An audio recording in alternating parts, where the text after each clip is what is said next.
Est-ce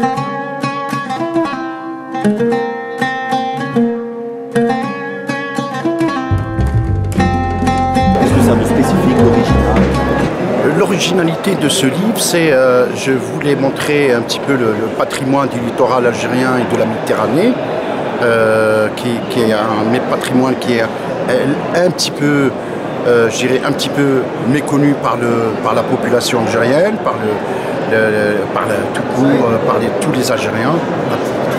Voilà, c'est ça le but de cet ouvrage que j'ai réalisé avec M. Falhi. Est-ce que les phares qui existent en Algérie ont une originalité particulière en Afrique du Nord ou en Méditerranée? Est-ce qu'il y a un cachet particulier? Non, il n'y a pas de cachet particulier. On retrouve les mêmes phares dans le sud de la France. On les retrouve sur la côte algérienne, du coup, notamment sur le côté ouest, à Ténès, Moussaganem, Cap Falcon, Arzeu et Oran. Et on les retrouve aussi sur les côtes tunisiennes et marocaines. Donc il n'y a pas vraiment d'originalité bien spécifique. Ils ont été construits de façon générale? Ils ont été construits au début de la colonisation française.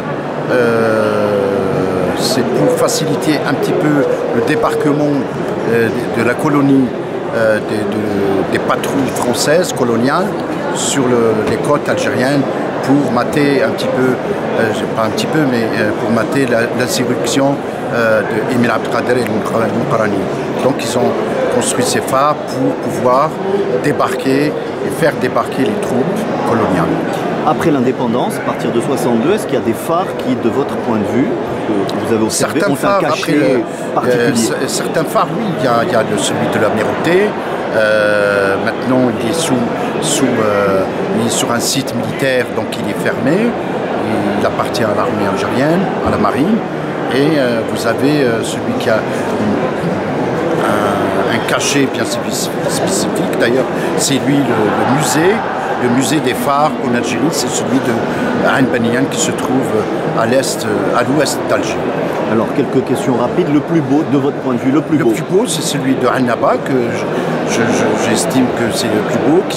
C'est un phare qui est très imposant, qui est beau, qui est costaud, qui se trouve sur un rocher en face sur la Méditerranée. Le plus insolite? Le plus insolite, bizarre.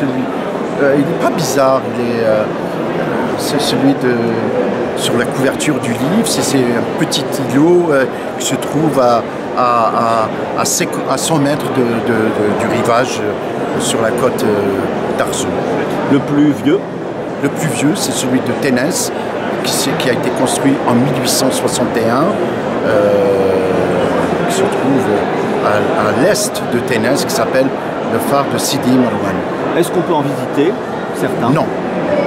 Non, on ne peut pas en visiter. Il y a certains, bon, sur le papier, sur les notes du ministère des Travaux publics, parce que c'est la tutelle et l'Office national du signaux maritimes, on peut visiter, mais en réalité, on ne peut pas. C'est fermé au public. Dernière question, ça vous a pris combien de temps de faire ce livre? Le livre a été réalisé pendant... j'ai consacré 3 années pour réaliser ce livre, pour photographier tous les sites et tous les phares d'Algérie. Il y en a 32 sur le littoral algérien. Il y en a 32 sur le littoral, 6 en mer et les autres sur terre. Voilà. Super, parfait, merci.